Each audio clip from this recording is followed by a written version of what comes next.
사도행전 46번째입니다. 기독교의 승리는 하나님께 항복하는 데서 시작한다 라고 하는 제목으로 말씀을 좀 나누겠습니다. 다음에 한 번 더 이 본문을 가지고 말씀을 한 번 더 나누겠는데요.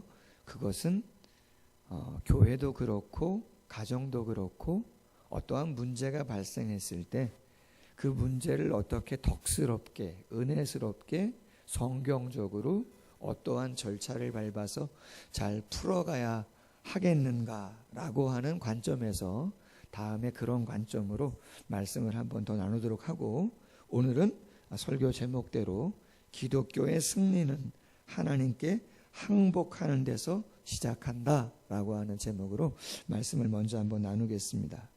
여러분, 복음서를 이렇게 살펴보면 말이죠, 가끔은 좀 답답하고 심지어는 화가 나는 듯한 그러한 본문이 가끔 등장합니다. 언제 그러냐면 바리새인과 서기관들의 모습을 이렇게 보면은요, 좀 마음이 답답하고 속이 상해요. 예수님도 그러셨던 것 같아요. 그래서 늘 예수님은 복음서에서 바리새인들을 책망하고 심한 말도 하시죠. 이렇게도 얘기하셨잖아요. 독사의 자식들아. 어우, 심한 말이죠. 뿐만 아니라 회칠한 무덤 같다. 뭐 이러한 이야기들을 하셨습니다. 그럼 왜 예수님께서 곳곳에서 만날 때마다 그 바리새인이나 서기관들에게 그렇게 심한 말씀을 하시고, 솔직히 그런 말씀하시면서 따뜻한 눈빛을 주시기는 쉽지 않을 것 아닙니까? 그럼 왜 그랬을까?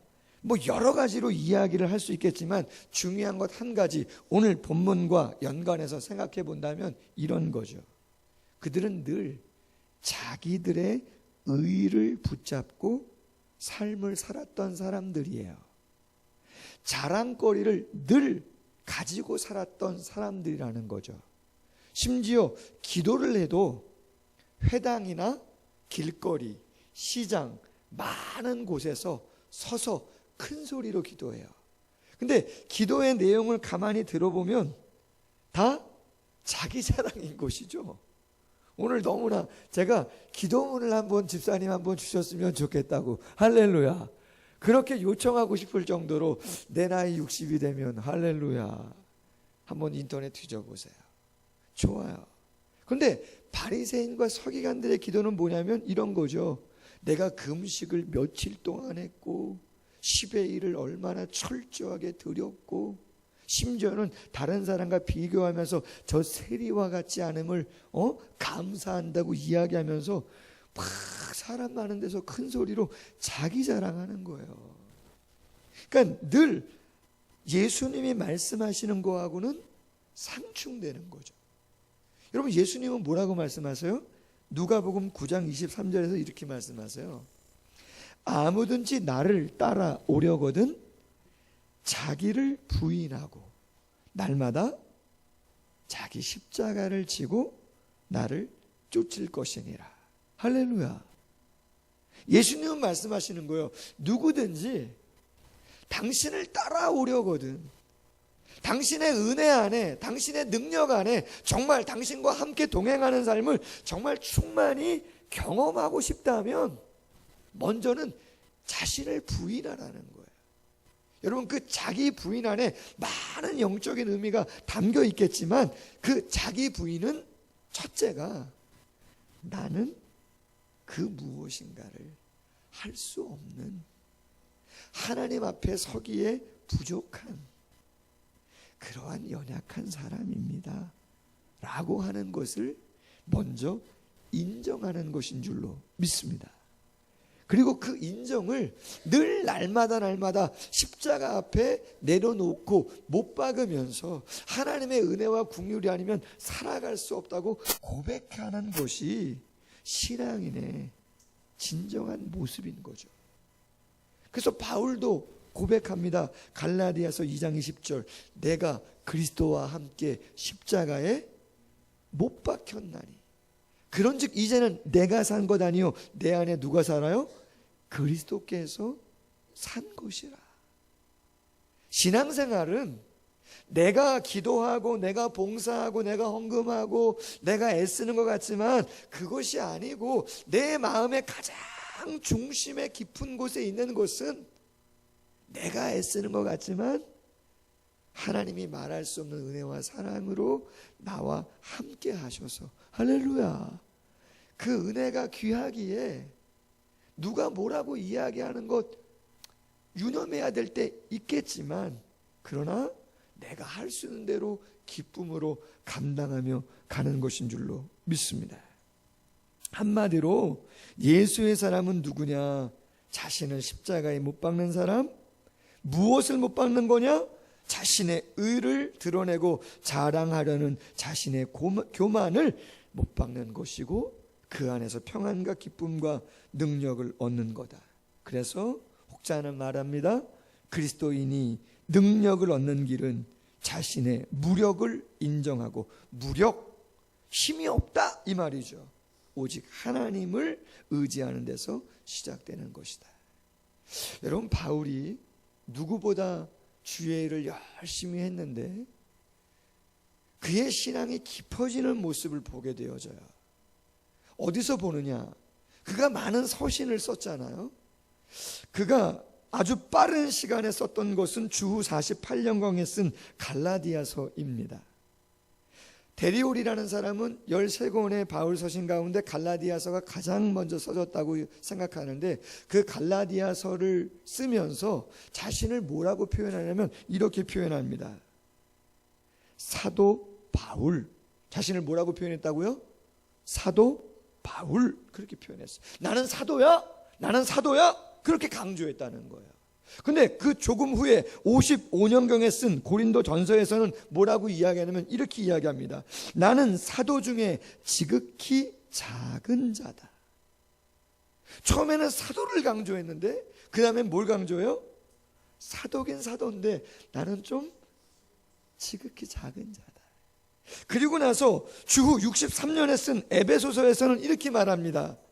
모든 성도 중에 지극히 작은 자보다 더 작은 자다.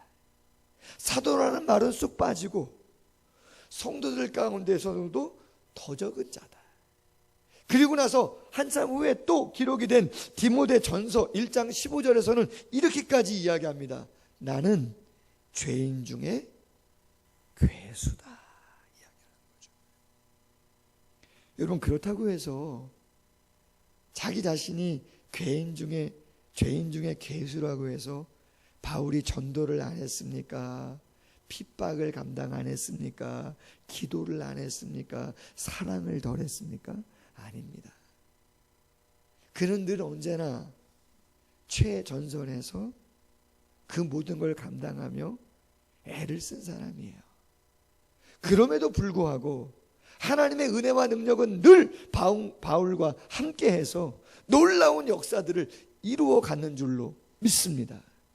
신앙이 깊어지는데, 사역은 늘 충만하게 감당하는데 그의 마음에는 늘 자신을 부인하려고 하는, 십자가에 못 박으려고 하는 자신의 의와 자랑거리를 늘 다시 한번 십자가 앞에 내려놓고 감당하려고 하는 그 마음을 유지하며 간 줄로 믿습니다.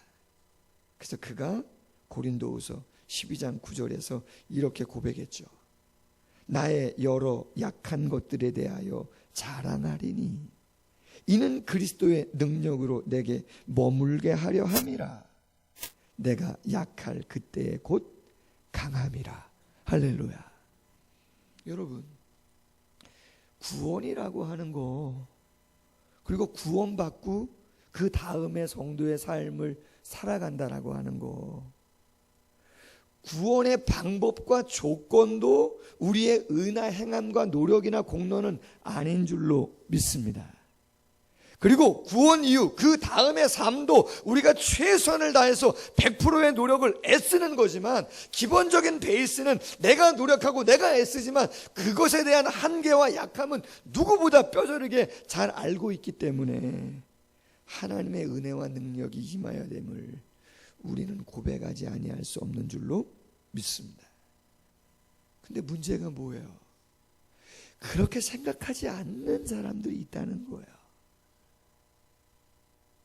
교만할 것이 없고 자랑할 것이 없고 솔직히 그 누구를 계속 평가하고 판단하고 터부시하고 쫓아내고 분쟁을 일으킬 그런 여지가 이러한 마음의 중심이라면 없는 것인데 자꾸 다툼과 변론과 정죄와 그런 것들을 만들어가는 사람들이 있다는 거예요.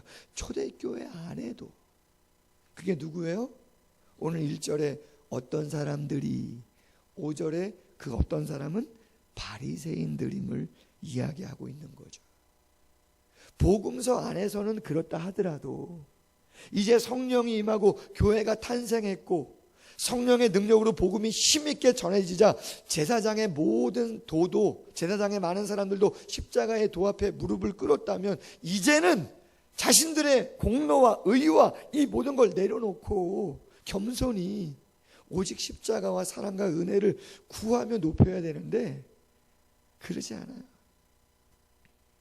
바나바와 바울이 1차 전도 여행을 마치고 수리아 안디옥에서 머무르고 있었습니다. 예루살렘에서 바리새인과 서기관 같은 그러한 종교 지도자들이죠. 그러나 그들은 그리스도인입니다. 예수를 믿어요. 안디옥으로 내려왔습니다. 가르칩니다. 근데 뭘 가르쳐줘? 복음, 은혜와 사랑, 믿음을 가르치기보다는 모세의 율법, 할례를 행해야만, 율법을 지켜야만 구원을 받을 수 있다고 이야기하는 거예요. 말씀드렸어요. 그것은 자신들의 의의를 드러내는 거예요. 자신들의 공로를 자랑하는 거예요. 그렇다면 왜 그들은 끊임없이 구원을 복음을 통해서 받았음에도 불구하고 계속 행함을, 의로움을 자랑하면서 그걸 끊지 못하냐? 이유가 조금 있습니다. 우리가 수요일날 에베소서를 강해하고 있는데 유대인들이 이방인에 대한 생각을 어떻게 가지고 그 당시에 살았는가라고 하는 것을 한번 생각해 볼 수 있는 그러한 문헌의 표현들을 한번 생각해 보면 우리가 왜 유대인들이 이방인들을 그렇게 터부시하는가 생각해 볼 수 있습니다. 유대인들은요, 이방인을 이렇게 생각해요. 이방인은 지옥의 화목으로 사용하기 위해 창조했다는 거예요. 하나님이 이스라엘 유대인들을 구원하고 천국에서 살기 위해서 그들을 창조한 것이고, 이방인은 지옥이 있는데 그 지옥은 뭐가 활활 타는 거예요? 불이 활활 타잖아요. 그럼 불이 활활 타기 위해서 뭐가 필요해요? 땔감이 필요하잖아요. 화목이 필요한데 그 화목으로 쓰려고 누구를 창조했다고요? 이방인이면 누구예요? 홍목사죠. 할렐루야. 여러분들 다 유대인들, 이스라엘 사람들이 보면 이방인들 아니에요? 우리를 그렇게 폄하하고 경멸하고 혐오의 대상으로 유대인들은 생각하고 있었다는 거예요. 뿐만 아니라 뱀을 밟아 죽이는 것도 좋은 일이고 이방인을 죽이는 것도 좋은 일이라고 말했었어요. 예수님 당시 초대교회 유대인들은. 뱀은 사탄이잖아요. 뱀을 죽이는 것도 좋은 일이고 또 누구를 죽이는 것도 잘하는 거라고요? 이방인을 죽이는 것도 잘하는 일이래요. 유대 소년이 이방인 소녀와 결혼을 하거나 유대인 소녀가 이방인 소년과 결혼을 한다면 유대인 소년 또는 소녀의 장례식이 거행됩니다. 왜요? 이방인과 접촉하는 것은 곧 죽음을 의미하기 때문에 자기들의 소년과 소녀가, 아들과 딸이 이방 여인과 아들과 결혼을 하면 장례식을 치러버리고 아예 그냥 쫓아내버렸다는 거죠. 쉬운 얘기가 아니죠. 자, 그런데 보세요. 교회 안에 복음을 통해서 성도들이 들어옵니다. 다 유대인만 들어오나요? 아니에요. 이방인들도 들어오는 거예요. 땔감들이 들어오는 거예요. 죄송합니다. 뱀과 같은 혐오스러운 사람들이 들어오는 거예요. 죽은 자와 같은 함께 식사할 수 없고 왕래할 수 없고 대화도 나누기 싫은 그 사람들이 교회에 들어오는 거죠. 그러면서 똑같이 하나님의 자녀라고 이야기하고 하나님께 축복을 받고 함께 사역을 하면서 동역을 하자고 많은 사람들이 들어오는 거예요. 태어나면서부터 뼛속까지 유대인, 뼛속까지 율법을 지킴으로 구원을 받는 것이라고 교육을 받았던 그들이 그 이방인들을 맞이하기가 쉽지 않았던 것이죠. 싫은 거예요. 그래서 어떻게 해요? 자꾸 조건을 내거는 거죠. 할례를 해야만 되고 안식일 지키고 절기 지키고 장로들이 정해놓은 613가지의 수많은 미슈나라고 하는 전통들을 하나하나 다 지켜야만 구원을 받는 거다. 힘들겠어요? 안 힘들겠어요? 힘들죠. 그러면서 자신들의 의를 자꾸 드러나는 거죠. 여러분, 구원은 그런 것 아닌 줄로 믿습니다. 바울이 말합니다. 로마서 5장 28절, 표면적 유대인이 유대인이 아니고 표면적 할례가 할례가 아니라 이면적 유대인이 유대인이고 할례는 마음에 할지니라. 아멘. 할례를 어디에 하라고요? 마음에 하라. 십자가에 못 박아라. 여러분, 오늘 설교 제목, 기독교의 승리는 하나님께 항복하는 데에서 시작하고 성도의 능력은 하나님 앞에 철저한 무력의 존재를 고백함에 시작되어지는 줄로 믿습니다. 여러분, 우리에게 한번 적용해 봤으면 좋겠어요. 여러분, 정말 하나님께 항복하십니까? 그럴 수 있기를 소원합니다. 그럴 수 있기를 소원합니다. 내가 사도지, 사도 중에 작은 자지, 성도 중에 지극히 작은 자지, 아니 나는 죄인 중에 괴수지. 할렐루야.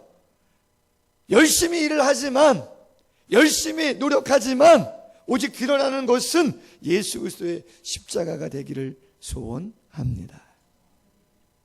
여러분, 성경에 보니까요, 예를 한 몇 사람 들고 설교를 마칠까 하는데, 항복하지 않아서 아주 쫄딱 망한 사람이 있고요, 하나님께 정말 항복해서 승리와 능력을 경험한 사람이 있어요.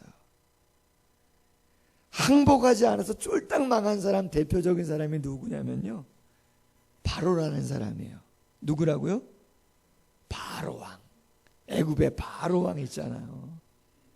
하나님이 그만큼 깨닫도록 피, 개구리, 이, 파리, 악질, 독종, 메뚜기, 우박, 흑암, 장자의 죽음, 이러한 엄청난 그러한 국가적인 재난을 허락했으면, 그리고 알려주잖아요, 모세가 왜 이런 재난이 오는 건지. 그러면 알겠다 그러고 알아서 가라 하면 되는데, 보내줘요, 안 보내줘요? 끝까지 강팍한 마음 갖고 안 보내줘요. 그리고 나서 장자들이 죽으니까 그제서 보내줘요. 그럼 이제 말하면 되잖아요. 이제 그래도 이제 살아갈 여력이 조금 남았잖아요.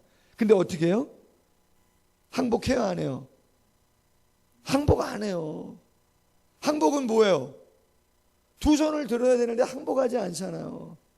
특별병거 600승, 최정예 부대 추격을 하잖아요. 결국 어떻게 돼요? 그럼요, 홍해바다에 다 수장돼 버리는 거죠. 돌이킬 수 없어요. 하나님께 항복해야 삶이 되어지고 펼쳐지는 건데, 자기가 할 수 있다고, 가지고 있는 게 있다고 의시되면서 결국은 패망하는 것이죠. 그런데요, 반대로 항복을 잘해서 승리한 사람이 있어요. 그게 누구냐면 모세입니다. 누구라고요? 모세. 출애굽을 했습니다. 신광야를 지나갑니다. 르비딤에 도착했습니다.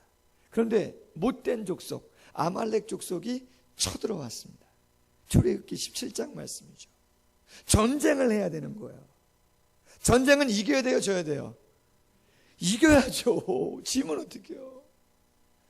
근데 군사가 있어요? 무슨 훈련을 받았어요? 뭐가 있어요? 병기가 있어요? 아무것도 없어요. 그럼 어떻게 해요? 싸우긴 싸워야 되니까 여호수아가 장정들을 데리고 앞에 가서 싸웁니다. 근데 지도자 모세는 어떻게 해요? 그렇죠. 전쟁에 나가지 않죠. 어디로 올라가요? 산 꼭대기로 올라가죠. 여러분 잘 보세요. 산 꼭대기에 올라가서 모세가 뭐 했어요? 기도했어요. 근데 기도를 성경에 보면 많은 사람들이 하는데 자세가 제각각이에요. 어떤 사람은 무릎과 무릎 사이에 얼굴을 놓고 기도하는 사람도 있고, 얼굴을 벽으로 향해서 기도하는 사람도 있고. 할렐루야. 그럼 모세는 어떻게 기도했어요? 손을 들고, 전쟁인데 손을 하나님께 들고. 저만 그렇게 느껴졌는지 모르지만 저는 말씀을 묵상하는데 그 모세의 모습이 하나님께 항복하는 것 같아요. 아멘? 여러분 꼼짝 마라 그러면 어떻게 해야 돼요? 항복할 때 어떻게 하세요, 여러분? 할렐루야. 권사님이 이렇게. 여러분 꼼짝만 하는데 말이죠. 너 아무것도 하면 안 돼. 너 아무것도 할 수 없어. 꼼짝만 하는데 말이죠. 쭈삣쭈삣 하다가 손에 뭔가 넣든지, 교통에 딱 걸렸는데 미국 사회에서 말이죠. 핸들 밑에다가 손을 막 누르고 한다면요. 경찰 같은 어떻게 합니까? 큰일 납니다. 큰일 납니다. 항복해야 되면요. 항복하셔야 되는 거예요. 손 드셔야 되는 거예요. 할렐루야. 모세가 다른 거 한 거 없어요. 하루 종일 갈렙과 훌이 옆에서 딱 붙잡고, 아론과 훌이 딱 붙잡고 손 내려오지 않도록 항복할 수 있도록. 할렐루야. 또 한 사람 묵상하고 마칠게요. 이 사람은요, 실패도 경험하고 승리도 경험한 사람이에요. 놀라운 능력도 경험했지만 아주 비참한 삶을 경험한 사람이에요. 그 사람은 누구냐? 삼손이죠. 누구요? 삼손이에요. 여러분 삼손은 아시다시피 나시린으로 태어났습니다. 하나님께 드려진 사람입니다.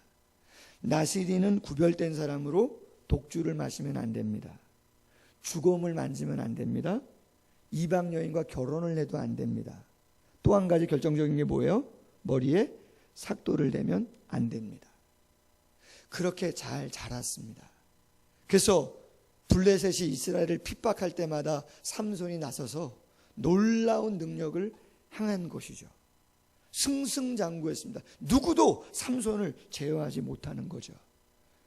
죄송하지만 삼손이 계속 갔으면 좋은데 삼손의 마음에 어떤 마음이 들어요?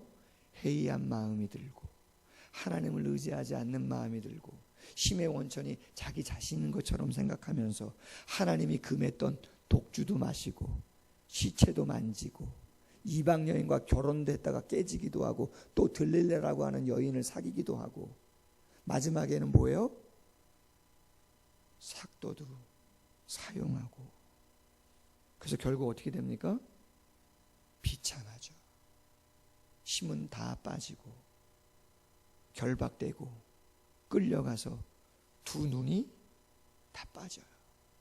그리고 노예처럼 큰 맷돌을 돌리는 그러한 신세로 전락하죠. 승리는 항복인데 하나님 앞에 자신의 모든 것을 내려놓으면서 나는 부족한데도 불구하고 하나님이 이런 은혜를 주십니까? 이러한 은혜를 주십니까? 이렇게 채워주셔서 하나님 감사합니다. 할렐루야. 아무도 할 수 없다고 하는데 개척을 하는데 하나님이 이렇게 귀한 영혼들을 보내주시고 만나게 하시고, 할렐루야. 웬 은혜고 웬 감사합니까? 늘 언제나 그 마음 갖고 가야 되는데 그렇지 않은 것이죠. 자, 이제 결정의 날이 다가왔어요. 어떤 날이에요? 블레셋 수많은 귀족과 방백들이 다곤 신전에 모여서 잔치를 베풀죠. 왜? 삼손이 사라졌으니까. 그리고 나서 삼손을 불러옵니다. 한번 춤추라고. 근데 말이죠, 여러분, 그 본문을 잘 한번 보세요. 제가 오늘 말씀과 한번 빗대어 묵상하면서 이런 생각을 해봤어요. 사사기 16장 28절 이하인데, 다곤 신전에 많은 방백들이 술 마시면서 조롱하는 그때 삼손이 어떻게 했는가. 삼손이 여호와께 부르짖어 이르되 주 여호와여 구하옵나니 나를 생각하옵소서. 하나님이여 구하옵나니 이번만 나를 강하게 하사 나의 두 눈을 뺀 블레셋 사람에게 원수를 단번에 갖게 하옵소서 하고, 삼손이 집을 버틴 두 기둥 가운데 하나는 왼손으로 하나는 오른손으로 껴 의지하고, 삼손이 이르되 블레셋 사람과 함께 죽기를 원하노라 하고 힘을 다하여 몸을 굽히매. 몸을 어떻게 했다고요? 몸을 굽혔다는 거예요. 몸을 굽히면 여러분, 머리가 어떻게 되겠어요? 숙여지는 거죠. 왼손은 이쪽 기둥, 오른손은 이쪽 기둥, 그리고 머리는 숙여요. 지금 뭐 하고 있는 거예요? 기도인데, 기도가 어떤 기도예요? 항복 기도예요. 할렐루야. 항복하는 거예요, 하나님 앞에. 기독교의 신앙은, 그리스도인들의 능력은 나의 무력을, 나는 아무런 힘도 없습니다. 나는 아무런 능력이 없습니다. 배우기도 했습니다. 경험도 있습니다. 노하우도 있습니다. 인정도 받습니다. 그러나 또다시 하나님 앞에 쓸 때는 나는 아무것도 아닌 피조물입니다. 나는 할 수 있는 게 아무것도 없습니다. 항복합니다. 하나님 도와주십시오. 아멘. 제 마음에 그 마음을 놓치면 끝인 것이고, 여러분들의 마음에도 여러분이 사업을 하든 자녀를 키우든 건강관리를 하시든 뭘 하시든 그 마음이 가장 기본적인 베이스로 있으셔야 되지, 그 베이스가 없이 항복하지 않으면 그냥 끝나는 것인 거죠. 아멘. 끝나는 것이에요. 항복하고 머리를 숙이고 하나님께 나아가죠.